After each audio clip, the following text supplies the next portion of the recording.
అందరికీ నమస్కారం అండి. ఈరోజు షాద్నగర్ మున్సిపల్ ఎలక్షన్ల సందర్భంగా 4వ వార్డు అభ్యర్థిగా మా అమ్మగారైన చేకూరి పుష్పమ్మను కాంగ్రెస్ పార్టీ అభ్యర్థిగా ఎన్నుకోవడం జరిగింది. గతంలో నేను కూడా ఇక్కడ రామ్నగర్ కాలనీ 4th వార్డులో గతంలో 2014లో కూడా నేను కౌన్సిలర్గా పోటీ చేసి గెలవడం జరిగింది. నేను గెలిచాక ఎన్నో అభివృద్ధి పనుల విషయంలో ముఖ్యంగా ఆ రోజున్న సమస్యల్లో వాటర్ ప్రాబ్లం చాలా ఎక్కువ ఉంది. ఆ టైంలో రాత్రి అనక పగలనక సొంత ఖర్చులతోటి పోయినా సరే పర్వాలేదు అనుకొని బోర్లు వేయించడం కానీ, పైప్ లైన్లు వేయించడం కానీ, నల్లాలు ఇవ్వడం కానీ, ట్యాంకర్ నా వార్డుకు ట్యాంకర్ రావద్దు అనే ఉద్దేశంతో ఎన్నో రకాలుగా ఎక్కడ కావాలంటే అక్కడ చేసి చేయించడం జరిగింది. అలాగే అప్పుడున్న రామ్నగర్ కాలనీ పరిస్థితి చాలా ఘోరంగా ఉంది. ఇక్కడ వీధి లైట్లు కానీ, ఎలక్ట్రికల్ పోల్స్ కానీ ఇవన్నీ అన్నీ అస్తవ్యస్తంగా ఉంది. సెంట్రల్ గవర్నమెంట్ స్కీమ్ ద్వారా అప్పుడున్న కాంట్రాక్టర్కు సహకరించి దగ్గర ఉండి 8 ట్రాన్స్ఫారాలు, దాదాపుగా ఒక 300 స్తంభాలు, 5 వైర్ లైన్ మొత్తం ఏర్పాటు చేయించడం జరిగింది. అలాగే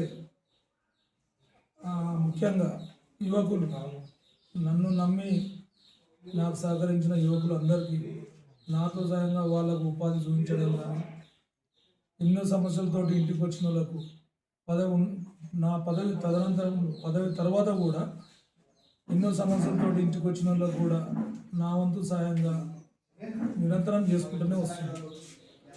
ముఖ్యంగా ఈరోజు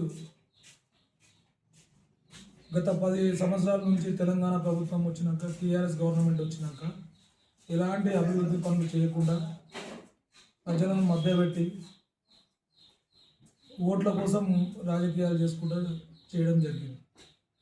ఇప్పుడు అలా కాకుండా ఈ మున్సిపల్ ఎలక్షన్లో అభివృద్ధి ఏంటి అనేది మా కాంగ్రెస్ గవర్నమెంట్ వచ్చిన తర్వాత, కాంగ్రెస్ ప్రభుత్వం వచ్చిన తర్వాత దాదాపుగా రామ్నగర్ కాలనీకి 3,60,00,000 దాకా వర్కులు తేవడం జరిగింది. అందులో అభివృద్ధి పనుల కోసం వర్కులు తేవడం జరిగింది. అలాగే 3వ వార్డు కూడా 3.5 కోట్ల వర్కులు తెచ్చినాం. ఇప్పటికీ కొన్ని కంప్లీట్ చేసినాము, ఇంకా కొన్ని పూర్తి చేయాల్సినవి ఉన్నాయి, అవి కూడా కంప్లీట్ చేస్తాం.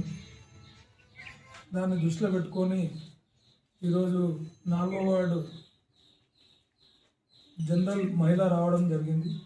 జనరల్ మహిళ మా అమ్మగారు అయినటువంటి చేకూరి పుష్పమ్మ గారిని నేను కాంగ్రెస్ పార్టీ అభ్యర్థిగా నిలబెట్టడం జరుగుతుంది. దానికోసం గత సేవలు గుర్తుపెట్టుకొని ఈరోజు మమ్మల్ని ఆశీర్వదించాలని కోరుకుంటున్నాం. అలాగే గతంలో నేను గవర్నమెంట్ ఉద్యోగస్తునిగా పోలీస్ డిపార్ట్మెంట్లో పనిచేయడం జరిగింది. ప్రజాసేవ కోసమై నేను ఆ ఉద్యోగం కూడా విడిచిపెట్టుకొని ప్రజల కోసం ఆనాటి నుంచి ఈరోజు వరకు చేస్తూనే ఉన్నా. అదే క్రమంలో ఇప్పుడు మా అమ్మకు అవకాశం దొరికింది.